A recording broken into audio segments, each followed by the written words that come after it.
We've seen the drought of epic proportion that caused grain prices to go up 40% around the world and mean that there are hundreds of millions of people, poor people, who are not able to eat as much as they want or need because they can't afford it because the weather's gotten crazy. And today, of course, we sort of sit and watch as this storm makes its way up the East Coast for the second year in a row, a kind of massive hurricane. Last year, it was my state from Vermont that took the real brunt of it, and we're still recovering. And maybe that's why I feel a little somber just watching the predictions right now. The National Weather Service about an hour ago said that this is in area the biggest storm that's ever approached the mainland United States. The tropical storm force winds are 1,040 miles across. There's the possibility of 10 and 11-foot storm surge across New York and Long Island. If you have people who live near the coast, if you live near the coast, take it very seriously. The world is changing and changing fast. There is a lot more energy trapped in this narrow envelope of atmosphere that we call home. We've raised the temperature of the Earth 1 degree, and that's what's caused not just those things I've described in the U.S., but truly epic things all over the world. Probably the thing that in 100 years people will remember about our time, about this year, was the fact that it was the year when it really became absolutely, utterly clear that the Arctic was changed forever. By the time the melt season ended in September, there was only 25% of the ice that there had been there 40 years ago. We've taken one of the biggest physical features on Earth and we've broken it, and we are doing the same thing with all the other major physical features on this Earth. I love being here because I can look out at the Atlantic, and 24 hours ago, as I say, I was looking out at the Pacific. In fact, I was in a ferry boat onto Vancouver Island, and a huge pod of dolphins, 100 or 150, just breaking the water, racing the boat along, and just beautiful beyond belief, but also bittersweet because the water that they were racing through, that water is about 30% more acid than it was 40 years ago. All the oceans of the world are, because they're absorbing carbon from the atmosphere and it's altering their chemistry. We've never done anything even approaching the scale of what we're doing now. And we've only just begun. So far, we've raised the temperature of the Earth 1 degree. And that's been enough to cause everything that I've described. But the same scientists who told us that would happen now tell us with robust confidence that unless we get our act together very, very quickly, that 1 degree will be 4 or 5 degrees before this century is out. And there is no reason to think that we can cope with that. And one of the reasons that I want so hard to fight is because all the things that you guys have been describing this weekend, all the things that people were talking about at big Bioneers in California, where I was last week, all those beautiful visions of the future that are starting to come true, all the models that people are creating for local food and local energy and local currency, and all the things that allow us to look ahead and see an absolutely beautiful world dawning. All those things cannot happen unless we can also stop this disintegration of the physical systems of the Earth. We have to adapt to that which we can't prevent, but we have to prevent that to which we cannot adapt. And it is that task most of all that we're called to right now in this time. I'm just going to talk about it for a couple of minutes. We know what the trouble is.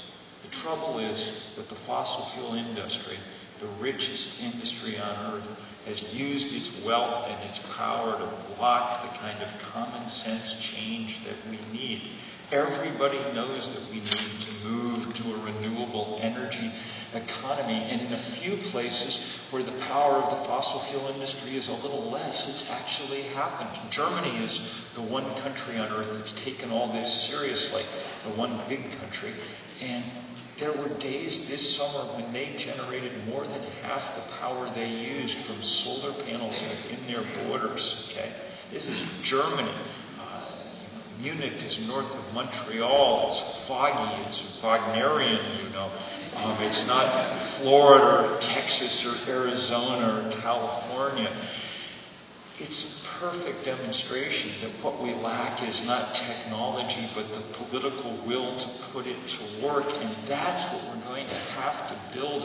We started trying almost 5 years ago at 350.org, and I'm so grateful to all of you for your help in that process, because these communities have been at the absolute forefront. Bedford, in particular, from the very first day of action that we did, has been a huge player. And what we tried to do at first was let me show you a couple pictures, just to remind you who your brothers and sisters are in all of this.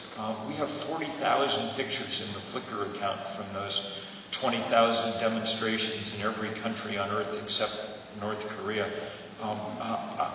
One of the things that I always just want to remind everybody of is that old canard, that old lie about environmentalism, that it's something that rich white people do when they've taken care of their other problems, and that if you didn't know where your next meal was coming from, you wouldn't be. That just is nonsense. Most of the people that we work with around the world are poor and black and brown and Asian and young, because that's what the world is mostly made up of, and they are every bit as concerned about the future as anybody else, maybe more so because the future bears down so hard on you if you are in those kind of poor places. And people bring their creativity to the fore all over the world. The religious communities of the world increasingly involved. There's the head of Muslim South Africa and indigenous traditions in South Africa, and behind them, the Anglican Archbishop of South Africa in the scarlet at the head of a huge multi-faith march across Cape Town. There's the most important evangelical college in the country. There's Jordan and Palestine and Israel cooperating along the shores of the Dead Sea.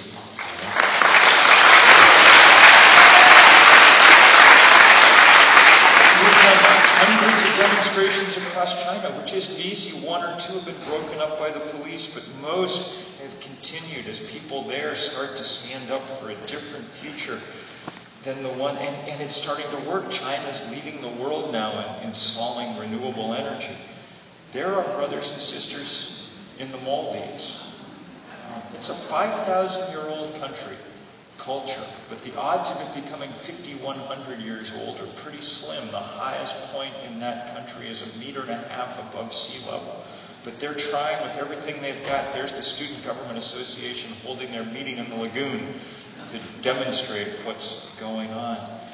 Look, none of those people look like our image of, what the Sierra Club looks like. All the women in that zero are in full black burqa, but they're exactly of the same heart and mind as anybody here. They're thinking about the future, not about themselves, about what we're going to make of this world. There's some oil-rich sheikhs, but behind them is the largest solar array on Earth in the United Arab Emirates. People are starting. When we did our first day of action, I confess that there were 400 or 500 pictures that went in a file just labeled 350 adorable. Many of them were adorable. Zinnia, that one is for you. But they were also bittersweet, very hard to look at sometimes. The face of that girl in the middle always kills me, those big, trusting eyes. Chances are those girls will be refugees before their lives are over, and through absolutely no fault of their own.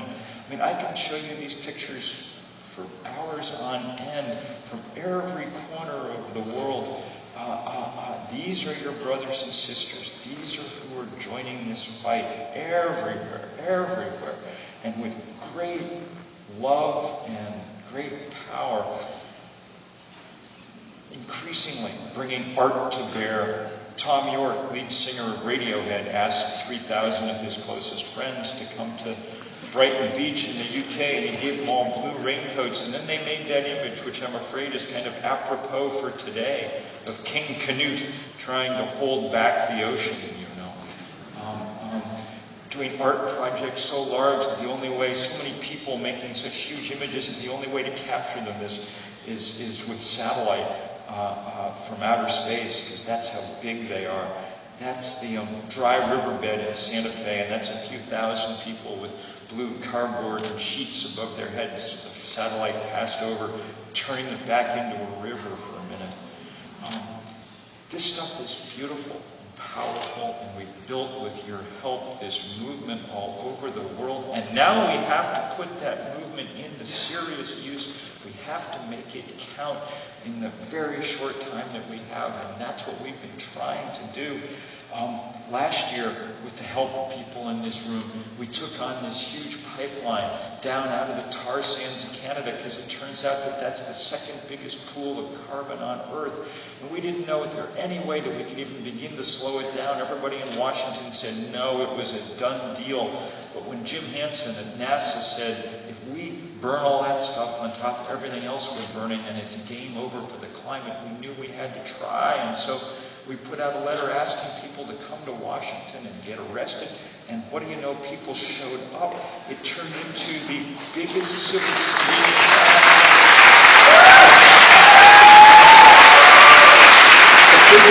disobedience action in 30 years in this country.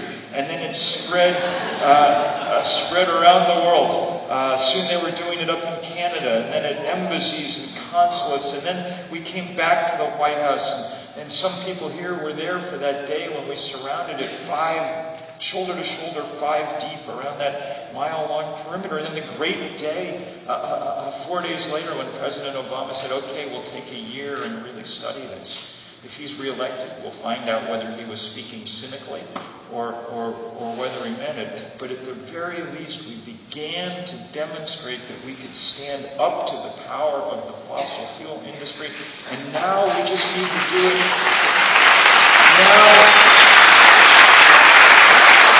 Now we just need to do it in a bigger way, because we cannot stop global warming one pipeline or one coal mine or one oil well at a time. There's just too many of them. We've got to do those fights, but we've got to go more directly at them. The night after the election at 350.org, we're going to launch this road show all across America that I hope you will follow. If you can come to one of these evening events, do. But it's going to be very beautiful, but also very, very determined, because we desperately need to take away the kind of social license of what's become a rogue industry. Earlier this summer, the CEO of Exxon, Rex Tillerson, gave a speech in which he said, yes, it's true, global warming is real. Forget all the things my predecessors have said, it is real.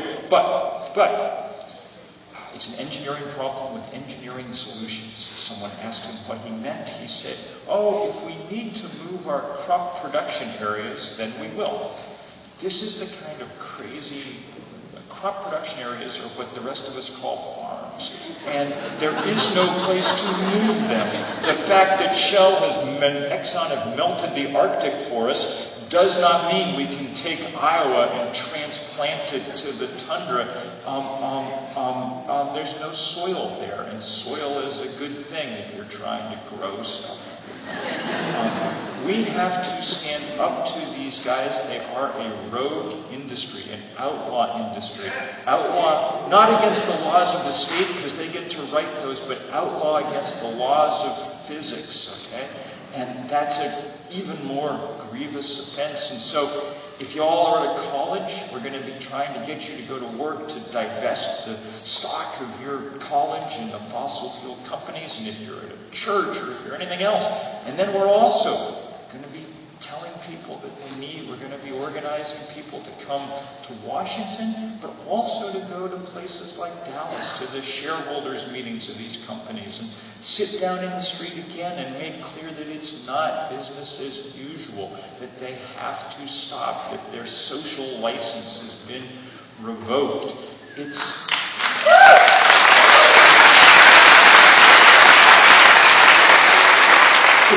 incredibly important because these were pictures from this day earlier this year. Connect the dots that we did around the world of people who are already suffering the sting of climate change, whether it's wildfire or whether it's rising sea level. Or that top red balloon is where the water in the Dead Sea was 40 years ago.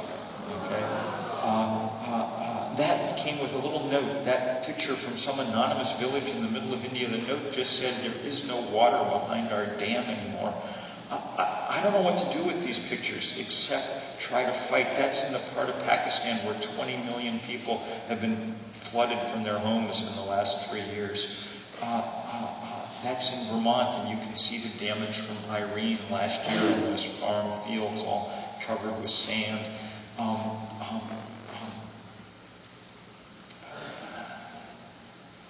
For me, that picture kind of sums it up. I don't know if you can read it or not, but those signs on the side say, your actions affect me.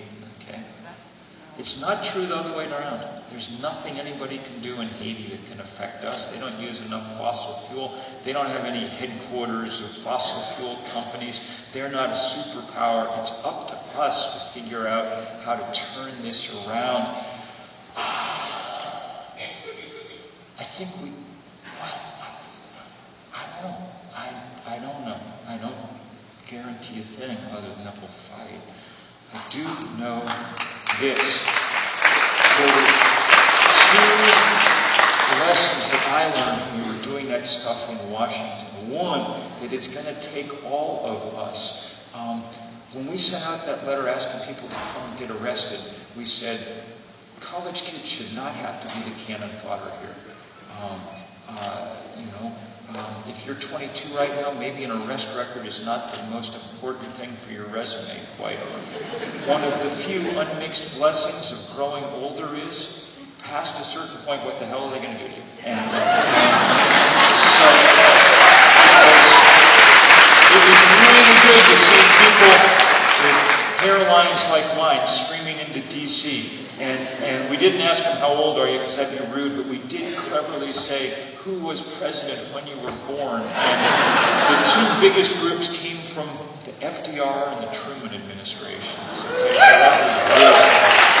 Young people have been leading here and they'll keep leading, but now they've got some followers from the rest of us. The second thing, the last thing was, we said to people, when you come get arrested, please wear a necktie, wear a dress. Not because, I live in Vermont. Neckties are basically for funerals, but because we wanted to make the most important visual point, which is that there is nothing at all radical about any of the things that we are asking for. Nothing at all. All we're asking for is a world that works a little bit like the one we were born onto, which, if you think about it, the world that we've had for the 10,000 years of the Holocene, if you think about it, that's kind of a conservative thing to be requesting. Radicals work at oil companies. If you get up in the morning and to amass a vast fortune, you are willing to alter the chemical composition of the atmosphere, then you are engaged in an act more radical than any human being before you, and we have got to stop it. The odds of doing that, I don't know. The science is tough, and they've got all the money. So we need the other currencies. Passion and spirit and creativity, and sometimes we have to spend our bodies. All I can tell you for sure is that all over the world now, people are in this fight. It's always such an honor to be in the rooms full of them in places like Haiti or the Maldives or wherever, but it is a special honor to be in this room with you all today, because I know how much this community has already done and how much more it will do in the future. And all I can say is it is a great honor just to be able to stand shoulder to shoulder with you as we make this fight, as we try to change those odds. We'll see. we'll see. And looking out around at you today, I got to say, you cheered me up in the course of 20 minutes, and I like our odds. I like our odds. Thank you, guys.